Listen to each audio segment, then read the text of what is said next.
Rachel Maddow went to Dick Cheney's funeral yesterday. We can do this, people. It's Thanksgiving. Do yourself a favor, get over yourself, and go have it. If there's one thing Americans shouldn't have to clarify, it's that Thanksgiving, of all holidays, shouldn't be controversial. Yet here we are. Somehow a day built on food, family, gratitude, and falling asleep on the couch has been dragged into the political cage match. At this point, all you can do is laugh at how ridiculous it's gotten. But before we wade into the chaos, hit like and subscribe so you never miss the breakdowns, where we try to make sense of the madness with some honesty and humor. Now, let's get into it, because there's a lot going on. Bill Maher kicked off the conversation with his usual cocktail of sarcasm and common sense, pointing out how surreal it is that even Thanksgiving has become a culture war flashpoint. Somehow turkey stuffing and sweet potato casserole have been turned into ideological landmines. Who took one look at mashed potatoes and decided, yup, that's oppressive. Thanksgiving. I can't believe that even that now is a political issue. It is a real shame what's happened to this holiday, which used to be all about the good F's: food, friends, family, football, fun. And now it's fuck you. You're not even invited because you voted for the wrong person. I'm so tired of liberals ghosting half this country. Conservatives do it too, but not nearly as much.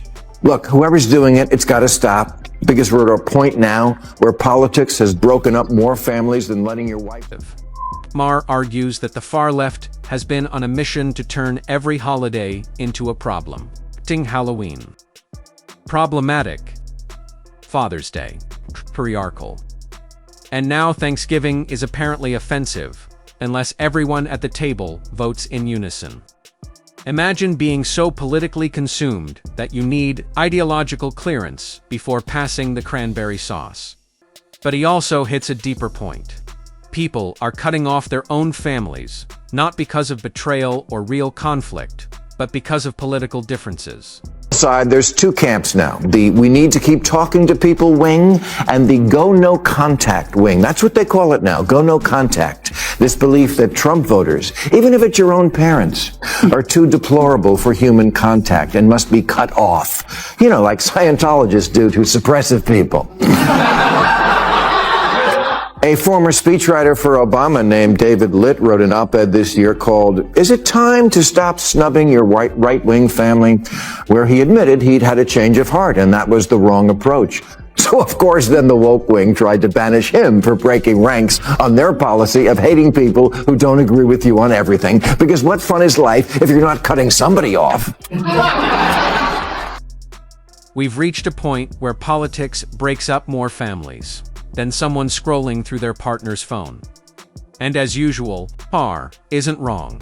This whole gono contact trend Maher talked about isn't just some random internet drama. It's practically become an identity.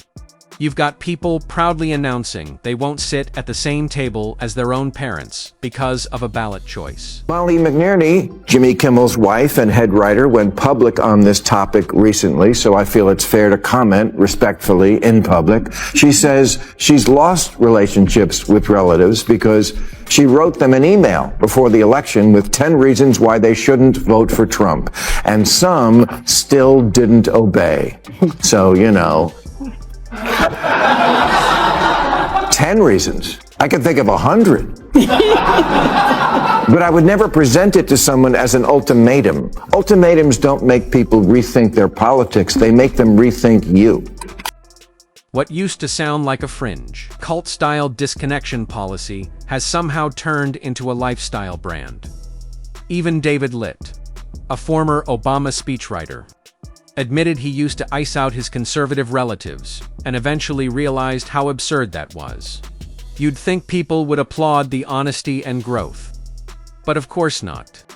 The moment he acknowledged that maybe, just maybe, cutting off half the country over disagreements is ridiculous, the outrage brigade pounced. He was scolded, shamed, and treated like he'd betrayed the cause. Because apparently, these days, reflecting, reconnecting, and behaving like a normal human being is considered heresy in certain circles.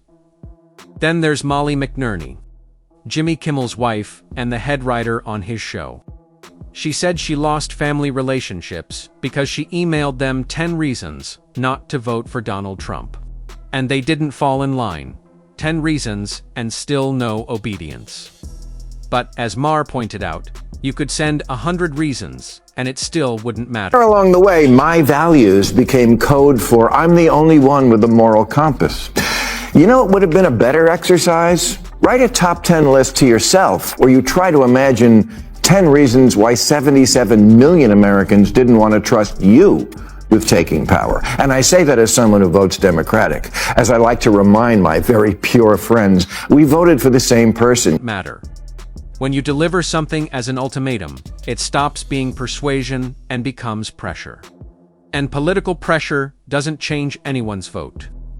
It only changes how they see you. That line landed because it's true, and that's really the heart of the whole issue.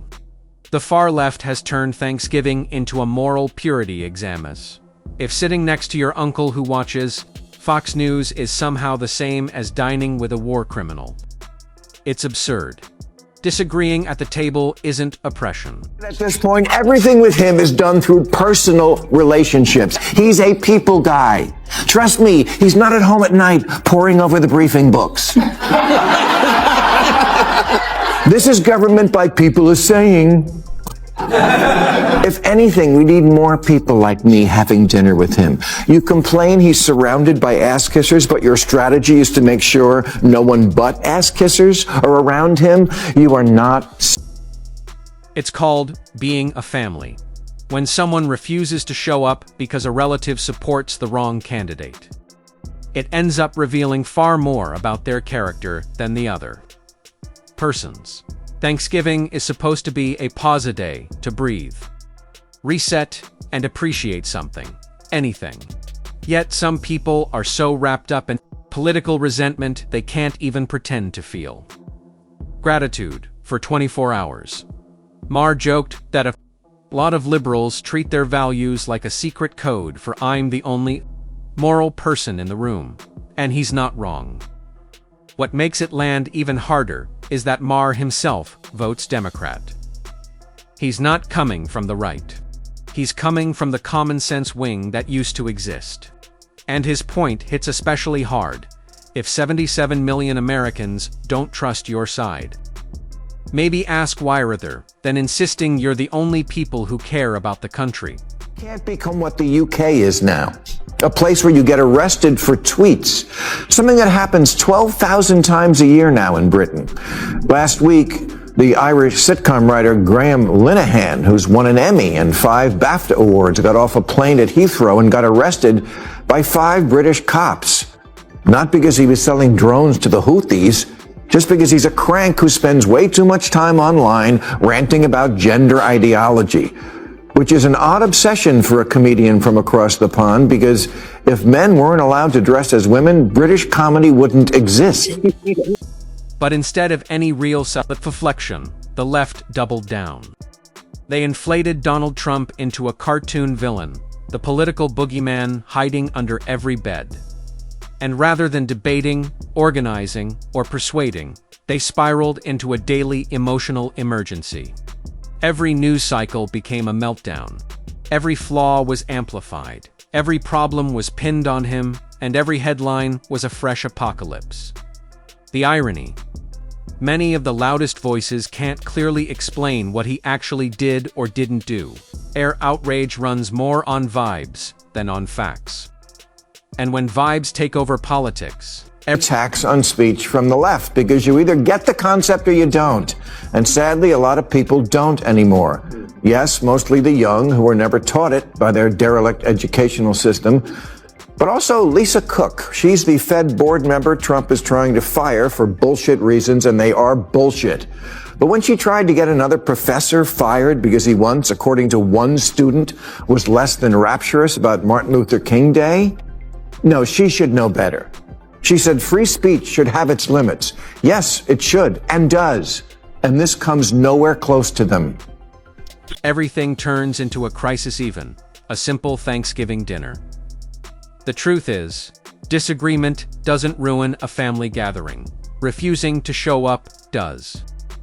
The real question is whether grown adults can sit at the same table with people who think differently without needing emotional therapy afterward.